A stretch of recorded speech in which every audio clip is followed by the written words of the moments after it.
Guys, bigo tayo sa Starbucks kasi cashless sila. Grabe hingal ko. Nakakapagod. Hindi ko alam actually kung paano ko bababa.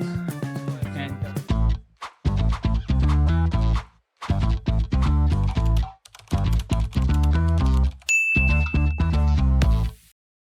Hi amazing people! Welcome back to my YouTube channel. So ngayon ay 6:30 AM na dito sa Vietnam, 7:30 sa Pilipinas at ngayon ay ang ating schedule na tour papunta sa Ninh Binh. So yes guys, Ninh Binh is one of the famous provinces that's near Hanoi. Guys, So pupunta tayo sa Ninh Binh. Nag-book ako ng tour sa Klook about it. So ito guys, Ang pick up time namin dito or ko dito sa hotel is 7:15 in the morning. So kaya nag-prep ako agad at maaga yung ating tour nga. And then pagdating naman natin sa gabi guys, hindi na tayo mag-check, hindi na tayo babalik sa hotel na to. Kukunin lang natin yung gamit natin at dediretso na tayo ng bus papuntang Sapa.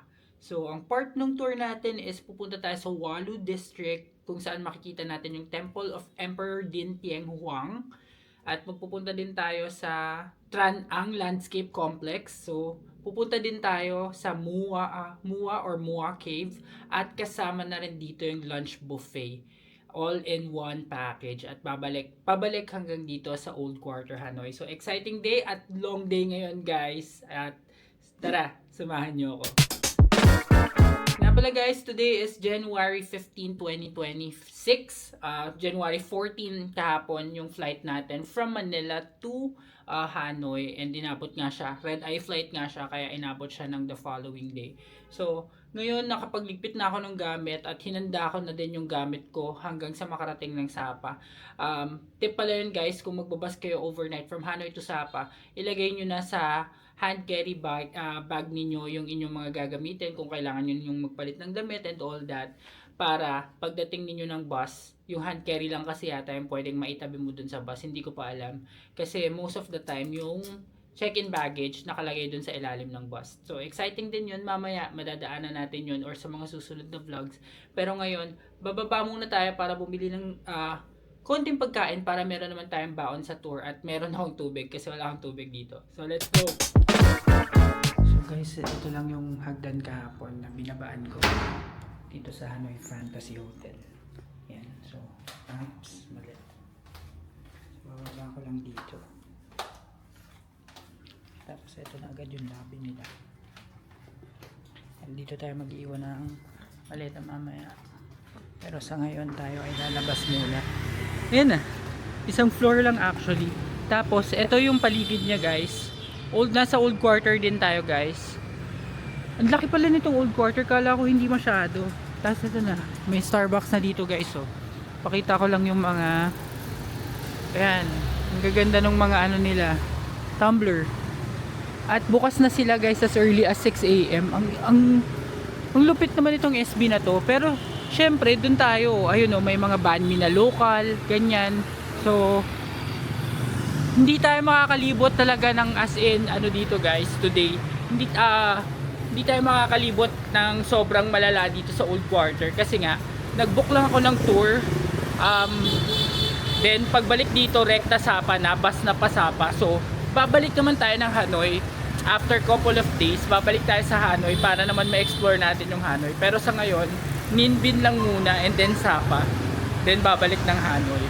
So ngayon guys, may nakita kasi akong Circle K nung papunta dito yung Grab from the airport. Kanina lang pala yun kasi oras lang yung pagitan. So pupunta muna tayong Circle K para bumili ng supplies. Tapos banh mi dun kanina sa nakita natin. Ayan guys, oh, may mga flag ng Vietnam. At ang feel ko dito is para siyang Hoi An. Para siyang Hoi An guys, tong old quarter so far.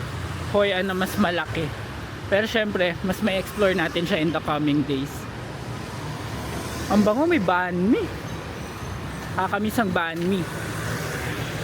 Ayan dito, meron ditong Circle K. Ayan guys, so pasok tayo. Circle K. Bili lang tayo ng chips, ng snacks, ng mga panawid gutom. Yan guys, may mineral water silang medyo mataba. 12,000 dong lang. Tapos may Evian, 77,000. Ito, 39,000. FYI lang, mura yung Evian dito eh. Guys, tapos na ako dito sa Circle K. Bumili lang ako water chips tsaka pillows na cookies and cream. Ang napamili ko dito is 50,000 lang. And ayan o guys, uso talaga dito sa Vietnam yung street dining. Ayan, kung makikita ninyo. Pupuntahan ko yung banh mi guys. Babalik na ako dun sa may hotel kasi dun sa kanto nun merong banh mi. And hopefully meron din tayo makitang coffee. Let's go! So guys, ayun na yung Banh Mi B. Banh Mi B. Ayun, tatawid tayo papunta dyan sa Banh Mi B guys. And lagi kagaya ng lagi kong sinasabi sa inyo sa mga dating vlogs ko sa Da Nang, sa Ho Chi Minh, na mag-ingat kayo sa pagtawid dito kasi boy busina mga tao dito. Only busina sila, tsaka talagang minsan hindi sila humihinto. Kaya be careful when crossing the street. Okay. Ito yung pricing nila guys. Pause nyo na lang.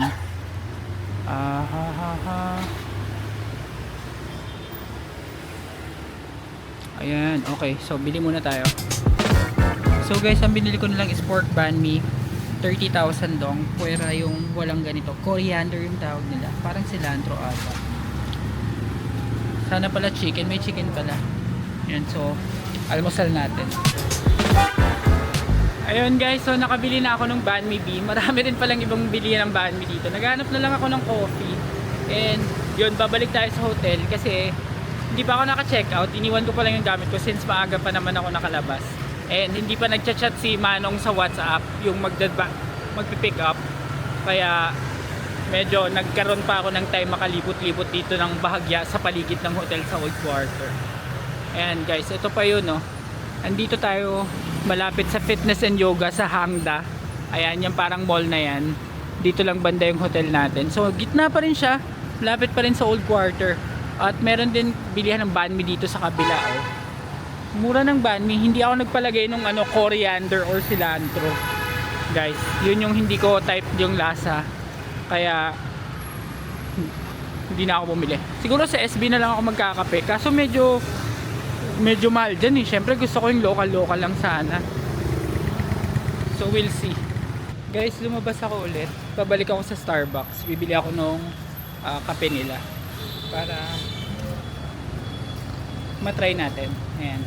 So dito.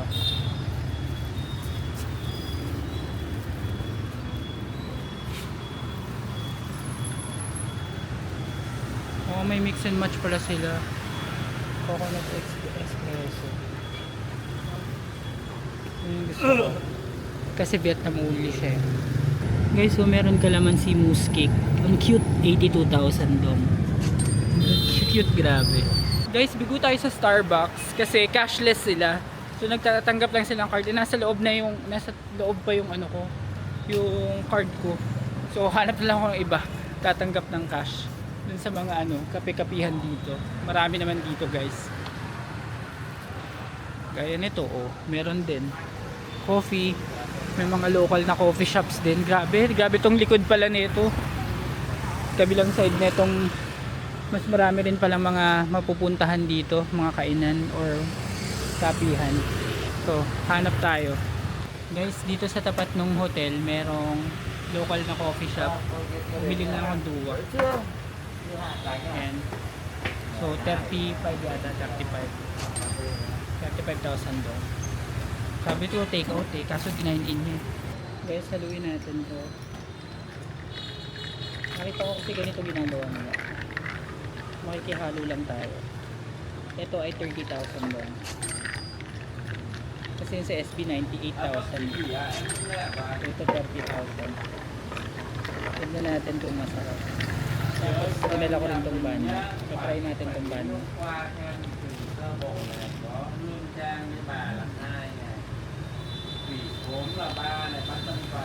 Okay.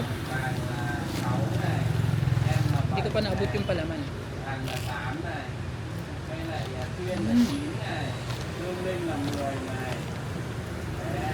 Ang sarap ng tinapay mismo. 10 out of 10 tong banyo. So tikman na natin tong Chapedua.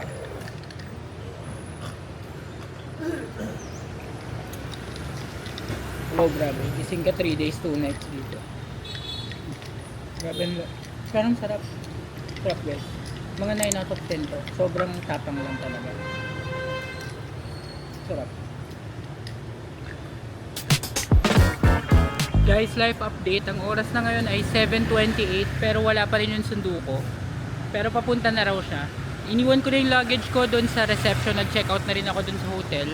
So mamaya, after nung tour, dito din tayo magpapa-drop off para mabalikan yung maleta at direkta na doon sa bus station or doon sa lugar ng bus na dadala naman sa atin sa Sapa. So na-enjoy ko ngayon in fairness kasi naalala ko before nung unang nag-Vietnam ako sa Ho Chi Minh, gabi din yung flight tapos ganito din tapos kinabukasan may tour na agad sa Cu Chi Tunnels.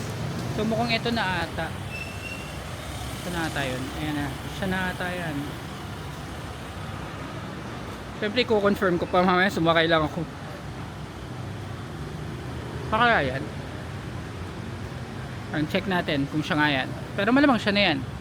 So guys, nandito na tayo sa bus. Limo bus.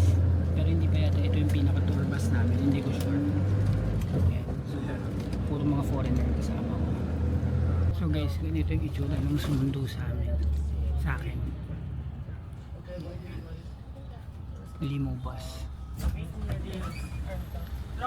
Plus may mga USB dito. May charging slots. Yan. Ganda. So nagsusundo pa ng iba dito. Ito na guys, papunta na tayo sa, hindi ko alam kung lilipat kami sa mas malaking bus. Parang ganun yung sistema dito eh. Pero mukhang ganun nga. Grabe, medyo makulimlim yung panahon pala dito sa Hanoi ngayon. Pero hindi ganun kalamig guys. Ang temperature based sa aking based sa iPhone is 17 degrees. So, kayang-kaya to. Parang nag-aircon lang. But you can call me for one letter only. V. For easy remember. V for vanilla. Is return one. The info for the main tour today. If you charge about driving and pick up you and me go to the right destination. Believe me, it's very careful here. More than 10 years experience about driving our car today. He's better than me. I don't know how to drive car, but he knows. If you want, he says hello. He can stand up and say hello with you. No. Do you want him to stand up? No. Okay. So today from here to Ninh Bình is near about 2 hours. From here to Ninh Bình 2 hours. But don't worry, if somebody of you doesn't eat the breakfast, eat your coffee, or need your bathroom, or need to smoke, in the middle way we have the rest point for you. You can come over there and buy the coffee and stretch your leg if you want. So we have 4 locations. Yes. So right now, the first location we go is we gonna about hiking in the Mua Cave. Why we go into the cave? Mua Not Cave. discovery, but it's about hiking. Because in the ancient time, our king usually come here there. Sandali lang guys. Kung hindi pa kayo nakasubscribe sa channel na ito, mag-subscribe na kayo sa AJTV Amazing Travels para may pagpatuloy ko ang paggawa ng mga ganitong klaseng video at may pagpatuloy natin ang pag-share sa inyo ng mga informative vlog at travel contents kagaya nito. So ano pang hinihintay ninyo? Subscribe na. Now back to the vlog. Okay guys, so nandito na tayo sa ating first stop after 2 hours ng biyahe papunta dito sa Ninh Bình. Ito yung Hang Mua Cave. Papakita ko sa inyo. Ayan. So mag-hike daw kami dito and hike siya guys. So 8,000 or 800 steps yata, something like that. Madali lang naman siguro yun. So punta na natin yung ating tour guide. Sumama na tayo sa kanya at ipapakita ko sa inyo ang harap. Ayan. So ayun yung tour guide natin. Ready tayo sa hike guys. Sana. Ayan. So sundan lang natin si tour guide. Ito yung Hang Mua Cave or yung Mua Cave. Ayan. Ito na siya. Ayan, may tagahawak ng stick. Bibili muna siya ng ating ticket. Part na ng package natin yung ticket, so hindi na tayo magbabayad ng extra. Okay guys, so binigyan na kami ng ticket. Meron tayong 1 hour and 10 minutes dito. So pagpasok ninyo, sabi niya, meron kasi guys iba't ibang uri ng hike dito. Merong ayan, kulit ng camera. Meron nung malapit lang, meron nung highest peak. Yung highest peak, pagpasok mo daw turn left. Pag naman yung mid lang, yung mga kalahati lang is 400 steps. You have to turn right. Ayan, pinakita ko na yung ticket ko. Ayun doon. Kinuha na niya. Turn right. So tapos kapag naman ayaw mo, yung gusto mo lang mag-picture, yan, binibigyan kayo ng wifi password para dito lang kayo sa baba. Pero makakapag-picture din naman. So, having that said, ito yung view niya guys. Yan, pwede kayo mag-picture dito sa Lotus Pond mismo. Pero ako, I'm definitely going to do the hike para dun sa highest peak. Excited na ako. So, yan. Hindi muna ako magpipicture dito sa baba. Although, ang ganda din dito sa baba, guys. If may chance, pag nakababa din tayo kaagad, tsaka tayo magpipicture dito sa baba. But for now, let's head up na. Yan. May toilet din pala dito. Merong pond. May mga restaurants. May swing doon. Yan, may swing. Tapos, nakalagay is, yan, Kung Dulik Hang Mua. Wow. Okay, so let's go on a hike. Ayan guys, so wala pa ako dun sa hike mismo. Dito pa kami sa mga restaurant. So, yan, Lotus Lake is right. So, papunta ng Lotus Lake. Yan. Pero parang patay yung mga lotus kasi nga winter. And temp check tayo guys. Ang temperature ngayon ay 20 degrees. So it's 20 degrees. I think this is it. Dito na tayo sa left side nito. And we will be starting our hike na. Or sa dulo pa ata. So may lake dito. Tapos asan po ang hike? Wala kasi akong, yung tour guide kasi namin guys, hindi na sumama. So, hindi na siya bumili ng ticket niya. So, kumbaga kami na lang yung mag-figure out on our own. Ayun guys, ayan. Ayun pala yung hike ko. Tignan nyo. Ayan, yan ang aakyatin natin. So, let's start. Napaaga pala ako mag-left guys. Doon pa pala dapat sa pinakadulo yung start ng trail. Pero okay lang, meron naman paikot. So, umikot na ako. Ayan, may parang stage din dito guys. So, ganda, ang daming picture taking spots. Honestly, itong first destination natin na based dun sa itinerary ni Klook. Last dapat to. Pero sabi kasi ng tour guide, unahin na daw to tapos pabalik para mas madali daw makabalik sa old quarter. Kaya inuna nila to. So, konti lang yung tao. Siguro since most of the time, ito nga yung last stop. So, mas maraming tao siguro dito paghapon. Kumpara ngayon na first stop namin to. Alright guys, so this is the trail begins. Yan. So, eto na. So, meron dito parang maliit na cave.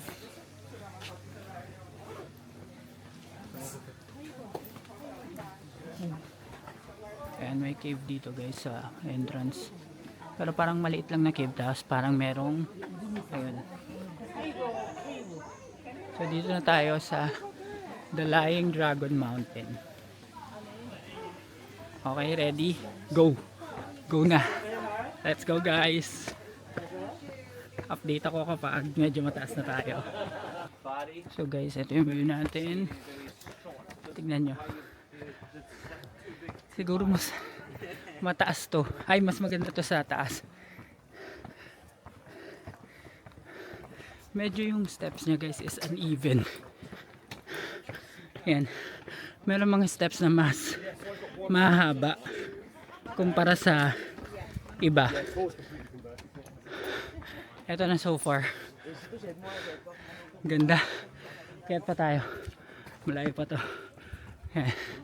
Doon pa guys. Let's go. Ang taas. Konti na lang ata. Grabe hingal ko. Nakakapagod.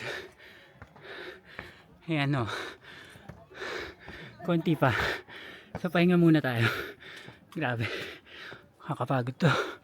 So guys, nandito na ako sa may pinakamatarik na part. Ito yun na yung view nya.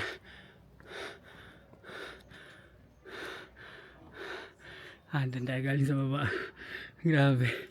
Meron din sa kabila. Ayan. Pwede dyan or dito. Dito tayo paakyat. Let's go. Kita nyo yung tarik nung inaakyat. Mawalan ka talagang energy. Grabe yung taas. Pwede naman magpahinga. Check mo lang yung time mo. So guys, nandito na ako sa final stop. Grabe. Grabe guys. Hingal pa rin ako. Mabilis lang siyang akyatin kaso nakakapagod. Ayan, meron sa kabila. Ganda. Sobrang ganda. Saka buti na lang malamig yung panahon. So hindi ka sobrang pawis na pawis pero pagpapawisan ka talaga. Yung temperature here is 20 degrees pa rin. Kahit tumaas na tayo. Nakakapagod. So hindi to para sa faint hearted. Kasi nakakapagod talaga. So meron pa tayong akitain kaunti na lang. Yan. Tapos dun tayo sa taas magpipicture picture. So kayang-kaya na to. Let's go. Maybe you can go downstairs and Let's go. get some coffee. Up. Last na daw to, 90% na. Nakikirinig lang ako sa ibang mga tour guide para may idea ta. Grabing steep. Parang nag-wall climb guys. Grabe. Ay grabe. Pahinga muna ulit. Grabe talaga. Ang taas. Ito na eh. Ito na yan guys. Yan na. Then we'll be good. Let's go. So guys, nandito na tayo sa taas. Ito yung view sa kabila. Kabilang side. Yan. May mga namamangka.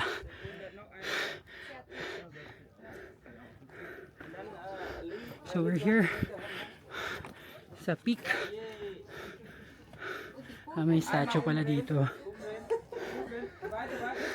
Doon maganda mag-pick sa taas na yun. Ang ganda.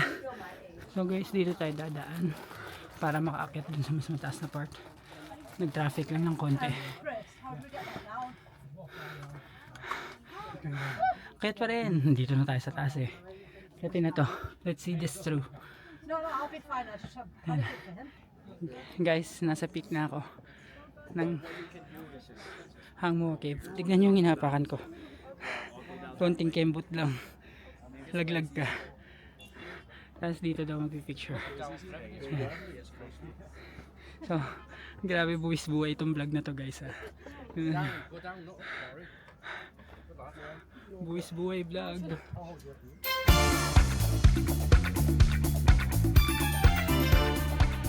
So guys, nagpicture lang ako sa pinakamataas na part. Hindi ko alam actually kung paano ko bababa. Yan. Pero share ko lang yung view. Grabe, worth it. Sulit na sulit tong cave, ano na to. Tong hiking na to. Napakaganda ng view. I'm here guys, I'm here. Wow. Okay, so problemahin natin ngayon. Paano tayo bababa? Tignan yung bababaan. Yung bababaan ko dito.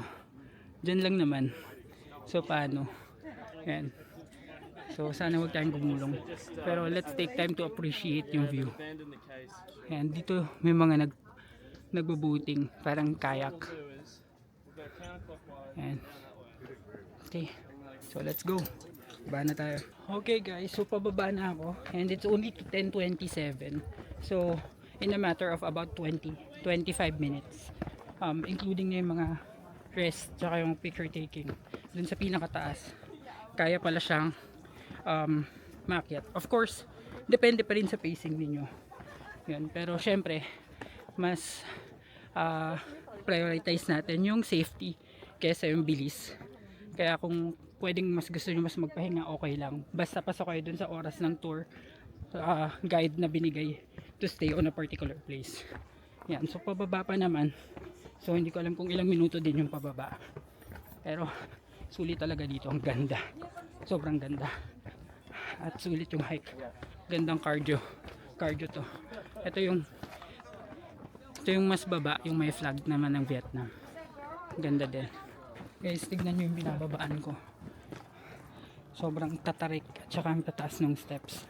So kung talagang aakit kayo dito, pati dun sa parang mga ano kanina, yung pinaka peak, do it with a lot of caution talaga. Kasi walang harness, walang kahit ano. So talagang ikaw yung sa'yo nakasalala yung safety mo. Kaya huwag tayong kailangan ano ka talaga dito, careful. Baka konting miss sa hap mo lang, talagang malaki yung chance na gumulong ka pababa. Yan, so tuloy-tuloy lang tayo. Habang binablog ko to, hindi ako nakatingin sa camera, nakatingin ako sa inaapakan ko. Kasi mahirap nang mahulog. Yan, so nagtagumpay naman tayo dito. Nagawa natin, nakakita tayo. Kaya goods na goods ako dito. Alright guys, so nakababa na tayo. Konting hakbang na lang. Ito na ulit yung cave na maliit. Ayan, sa baba merong tindahan ng buko at mga refreshments. So pupunta naman tayo ngayon dun sa Lotus Pond sa kabilang side para mapakita ko rin dito sa vlog na to. Ay grabe. Kala ko abutin ako ng isang oras dun kaya nagmamadali ako. So nakababa tayo in 10 minutes with ano pa yun, photo op. Ayan o, pwede kayo mag picture dyan o. Sakay kayo dun sa kabayo. Gusto ko yung sumakay talaga siya. O ha. O ginanon po.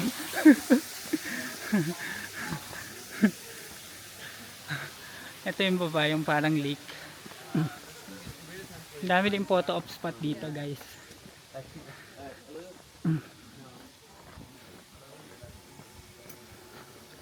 Okay, diretso pa tayo. At punta tayo dito sa side na to. Sa pagbaba nyo, sa left side, doon nyo na makikita yung Lotus Pond. So tignan natin yung Lotus Pond. So guys, welcome sa Lotus Pond. Natuyot ngayon. Yan, so winter time kasi. Kaya hindi masyadong malago. Siguro sa spring yan. Ngayon parang nagtatanim-tanim pa lang sila ng bago. Dito yung mga lettuce. Lettuce ba yan? Tapos yung Lotus Pond walang kalaman-laman. Pero okay pa rin, maganda pa rin naman siya. For me, I mean okay lang. Ito cabbage pala yan, cabbage oh. Cabbage. Maganda. Pero parang ano, nabubulok din siya. Ayun ang lettuce guys. Yan sure ako lettuce na yan.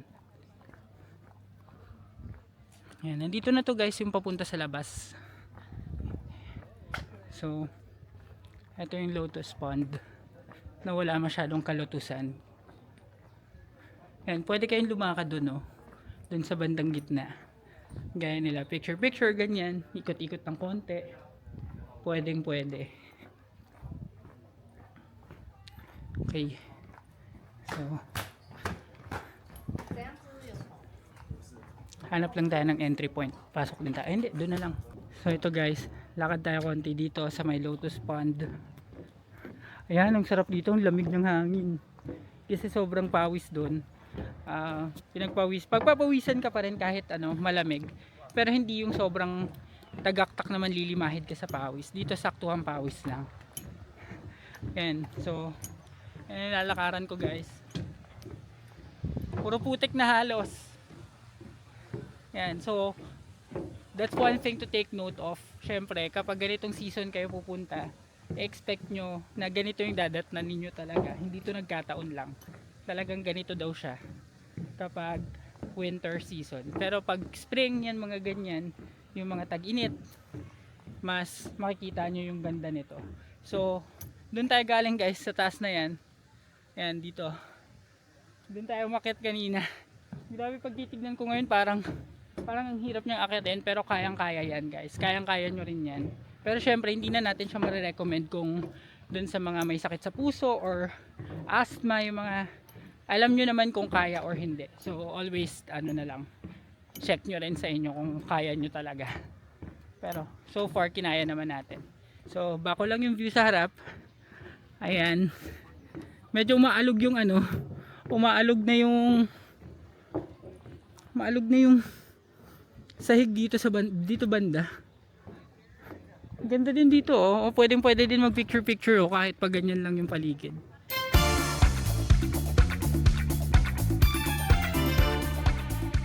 Okay guys, so nakapag picture na ako dito sa Lotus Pond.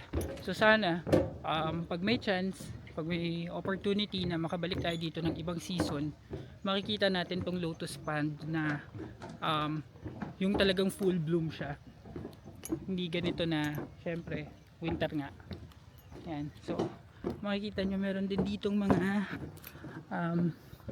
parang windmill yung water, ganyan, para mag-generate siguro ng current dito sa irrigation system nila. Yan. So dun tayo lalabas guys, babalik na tayo para i-meet yung ating tour guide. Meron pa tayong 25 minutes. So natapos natin tong areang to in like 45 minutes.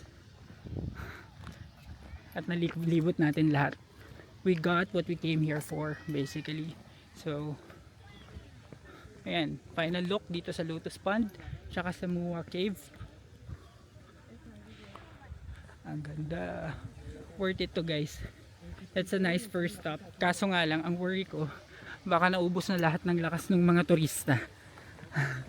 Tapos mamaya may mga activities pa like biking and such, pero may lunch naman daw, so we'll see what happens next guys. So nung bago ako mag-exit, nag CR ako, nakita ko tong falls. May parang falls din dito. Ang ganda.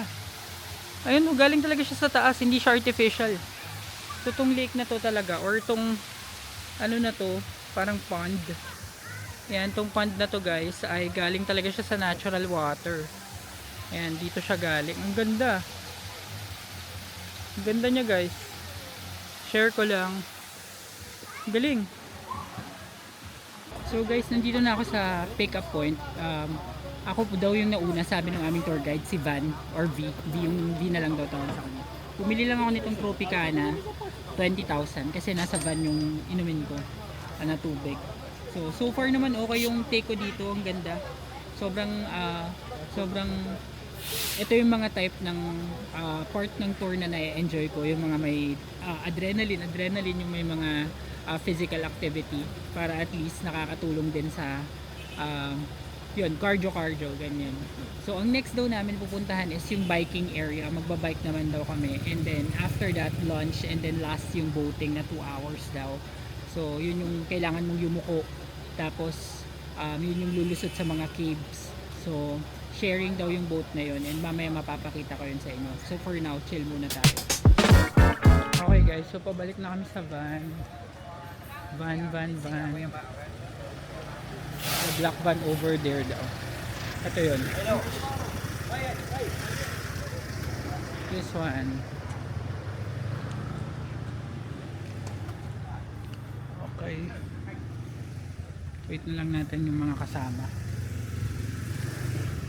So guys, i-end ko na muna ang vlog na ito at abangan ninyo sa susunod na episode ang ating next destination para sa Ninh Binh tour na ito.